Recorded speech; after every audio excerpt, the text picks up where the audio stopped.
서울 청담동의 한 고급 아파트. 10월의 비가 얇은 장막처럼 내리고 있던 오후 매니저 정민수는 가수 김용빈의 침실 문을 조심스럽게 열었다. 그는 전날부터 연락이 닿지 않는 김용빈이 혹시 쓰러진 것은 아닐까 하는 불안감에 휩싸여 있었다. 방 안은 정적이었다. 창문은 굳게 닫혀져 있었고 공기 속에는 묘한 냄새가 섞여 있었다. 알코올 향수 그리고 약품 냄새. 그는 서랍과 탁자 위를 천천히 훑었다. 그리고 침대 옆으로 다가가 베개를 들춰본 순간 그의 손끝이 닿은 것은 차갑고 둥근 약병이었다. 투명한 유리병 안에는 정체를 알 수 없는 하얀 알약이 가득 들어 있었다.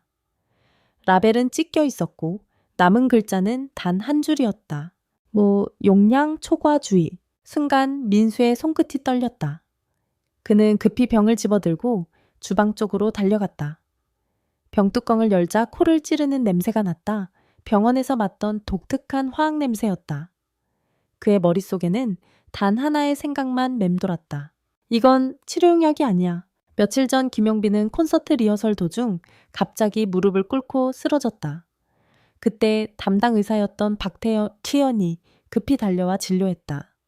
박 의사는 당시 기자들에게 과로와 탈수 증상이라고 짧게 말했지만 그의 표정에는 뭔가 숨기려는 기색이 역력했다. 그로부터 3일 후 박 의사는 매니저에게 단호하게 말했다. 아무것도 숨기지 마세요.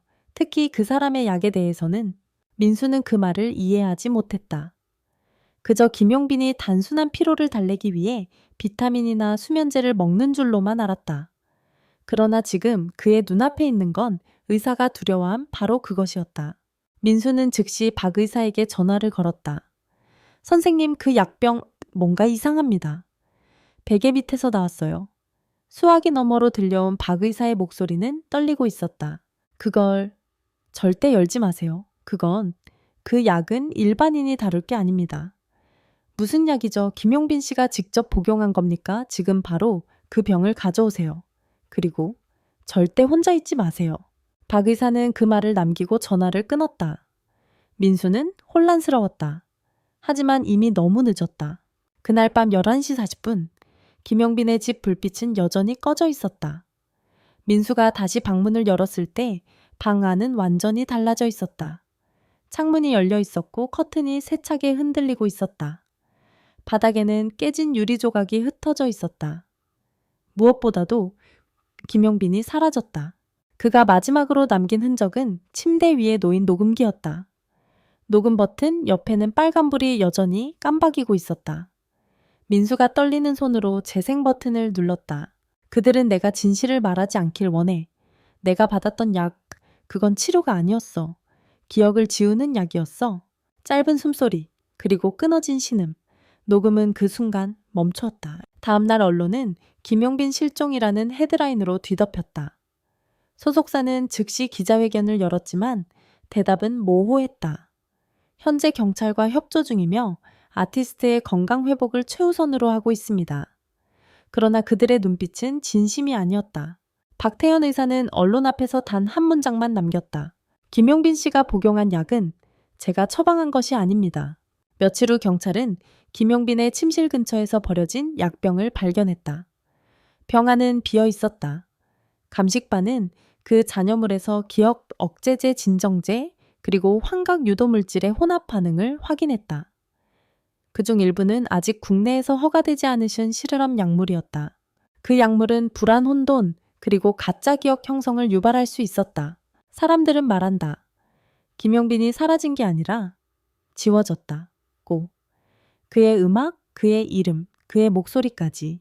시간이 지나면서 사람들은 그를 기억하지 못하게 되었다. 그의 SNS는 삭제되었고 방송 영상들은 하나씩 내려갔다. 마치 누군가가 그의 존재 자체를 시스템적으로 없애고 있는 듯했다. 한 달 뒤 경찰은 마지막 단서를 공개했다. 그의 집 CCTV에 찍힌 마지막 장면. 새벽 1시 12분, 김용빈은 현관 앞에서 잠시 멈췄다. 그는 카메라를 정면으로 바라보며 무언가 속삭였다. 입모양만 남아 있었다. 그 입술이 분명히 말했다. 내가 돌아오면 아무도 같은 사람이 아닐 거야. 그 후 화면은 검게 변했다. 그리고 아무도 그의 행방을 다시는 알 수 없었다. 그의 실종 47일째 되는 날, 서울 외곽의 한 오래된 병원에서 신원 미상의 남성이 발견됐다. 피로와 탈수, 그리고 극심한 정신 혼란 상태. 그의 몸에는 수많은 주사 자국이 남아 있었고 손목에는 희미한 알파벳 각인이 새겨져 있었다. 간호사는 그를 바라보다가 속삭였다. 이 사람 김용빈 아니야. 처음엔 아무도 믿지 않았다. 그의 머리카락은 어깨까지 자라 있었고 눈빛은 텅 비어 있었다. 하지만 지문 감식 결과는 명확했다. 그는 분명히 가수 김용빈이었다. 그러나 그가 눈을 떴을 때 그는 자신을 김용빈 동터이라 부르지 않았다. 제 이름은 윤범이에요. 전 노래 같은 건 한 적 없어요. 의료진은 그를 정신적 외상으로 인한 기억상실 환자로 판단했다. 그러나 담당 의사 박태현은 그 말을 듣자마자 자리에서 일어섰다. 그건 단순한 기억상실이 아닙니다. 그건 기억이 조작된 겁니다. 며칠 뒤 병원에는 정체불명의 남자들이 찾아왔다. 검은 정장을 입고 신분증을 내밀며 말했다. 환자는 정부 연구와 관련된 인물입니다. 보호가 필요합니다. 그들은 서류 한 장을 꺼내 보여주었다. 거기엔 굵은 글씨로 적혀 있었다. 기억 억제 실현원 피어남자 YB 정삼 회수 명령서. 박태현의 얼굴이 창백해졌다. 그 약병의 코드 Y203 바로 김용빈이 복용했던 그 약의 이름이었다.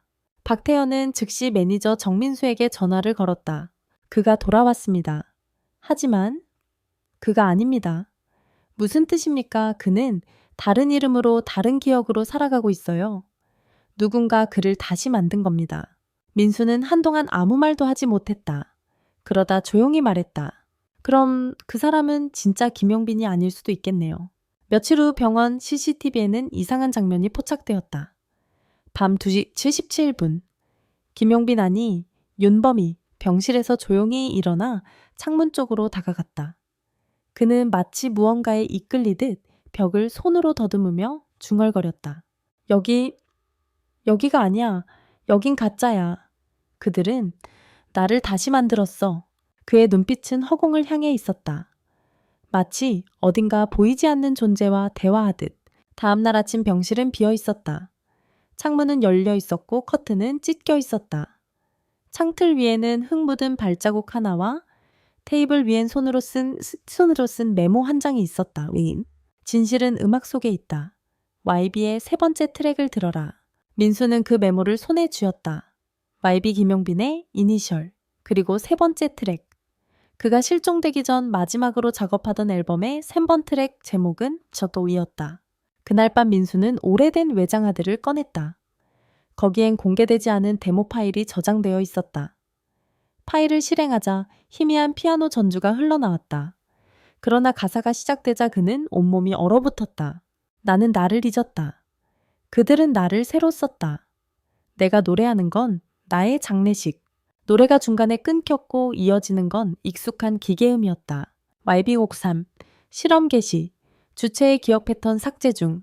민수는 헤드폰을 벗고 숨을 몰아쉬었다. 이건 단순한 예술적 표현이 아니었다.